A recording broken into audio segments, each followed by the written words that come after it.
இதெல்லாம் இருக்குது, மெடிக்கல் ஆஸ்பெக்ட்ஸ்லாம் இருக்குது, இந்த ஆஸ்பெக்ட்ஸ்லாம் இருக்குது இந்த இதில் யூனிகார்னோட பிளட்ல. ஸோ இவர் என்ன நினைக்கிறாருன்னா, இதை வந்து பயங்கரமாக பிஸ்னஸ் பண்ணலாம், வேர்ல்டு ஃபுல்லாக விற்கலான்னு சொல்லிட்டு, லைக் நார்மலி எப்பயுமே பேராசைப்படுற மாதிரி இவங்க ஃபேமிலி வந்து பேராசைப்படுவாங்க. இந்த ரத்தத்தை, யூனிகார்னோட ரத்தத்தை எடுத்து வேர்ல்டு ஃபுல்லாக விற்று பயங்கரமாக பணக்காரனா இல்லை, எல்லாருக்கும் இம்மார்டாலிட்டி கொடுக்கலாம் அப்படின்ற மாதிரி ஒரு பிளானுக்கு வருவாங்க. ஸோ இவங்க சயின்டிஸ்ட் கிட்ட சொல்லுவார். சொன்னதும் பார்த்தீங்கன்னா அவங்க என்ன சொல்லுவாங்கன்னா, இல்லை சார், இதை ரெப்ளிகேட்டே பண்ண முடியாது, இந்த பிளட்ல இருக்க ஃபார்முலா வந்து சயின்ஸ்க்கே வந்து ஒரு டிஃப்ரெண்ட்டான ஒரு சேலஞ்சிங்காக தான் இருக்குது யூனிகார்ன் பிளட்ல இருக்க ஃபார்முலா. ஸோ அதான் நம்ம ரெப்ளிகேட் பண்ண முடியாதுன்னு சொன்னதும் உடனே இவங்க வில்லன் டீம் வந்து இருக்கிற யூனிகார்ன்லாம் நம்ம நம்ம ஐலாண்டில் இருக்க யூனிகார்ன்லாம் நம்ம போட்டு கொண்டுடலாம், கொண்டுட்டு அதில் இருக்க ரத்தத்தை வந்து நம்ம வந்து பிஸ்னஸ் பண்ணலான்ற மாதிரி அந்த பிளானுக்கு வந்து ரெடி ஆவாங்க. இதில் ஜெனா ஆர்டெகாவோட அம்மா பார்த்தீங்கன்னா அவங்க ஒரு ரிசர்ச்சர் மாதிரி.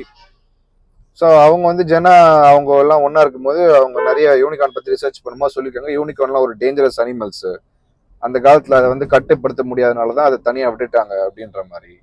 ஸோ அவள் எவ்வளவோ வந்து ரிசர்ச் பண்ணி இந்த வில்லன் டீமுக்கு வந்து ட்ரை பண்ணுவா, இந்த மாதிரி யூனிகார்ன்ஸ்லாம் ரொம்ப டேஞ்சரஸ், லைக் அவங்கள வந்து நம்ம அப்படியே சீண்டாமல் விட்டால் தான் கரெக்டாக இருக்கும், நம்ம அதை வந்து டச் பண்ண ஆரம்பித்தோன்னா ஃபுல்லாகவே ப்ராப்ளம் நமக்கு தான் வரும், ஏன்னா எத்தனை ஒரு யூனிகார்ன் என்னென்ன மாதிரி பவரோட இருக்கும்னு நமக்கு தெரியாது அப்படின்னு சொல்லி சொல்லுவோம்.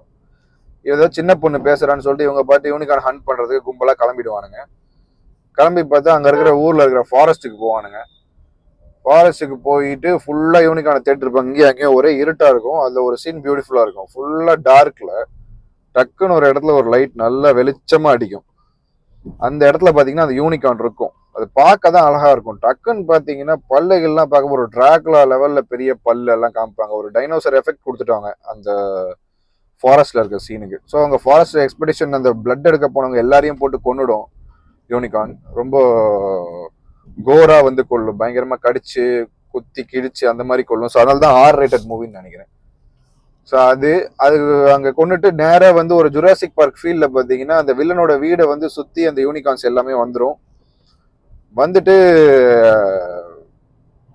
அந்த சின்ன ஃபர்ஸ்ட் ஒரு யூனிகார்ன் ஆக்சிடென்ட் பண்ணி சாவடிச்சாங்கல்ல, அதோட அப்பா அம்மா யூனிகார்ன் தான் வந்து வரும். இன்னும் 2 பெரிய யூனிகார்ன் வந்து வரும்.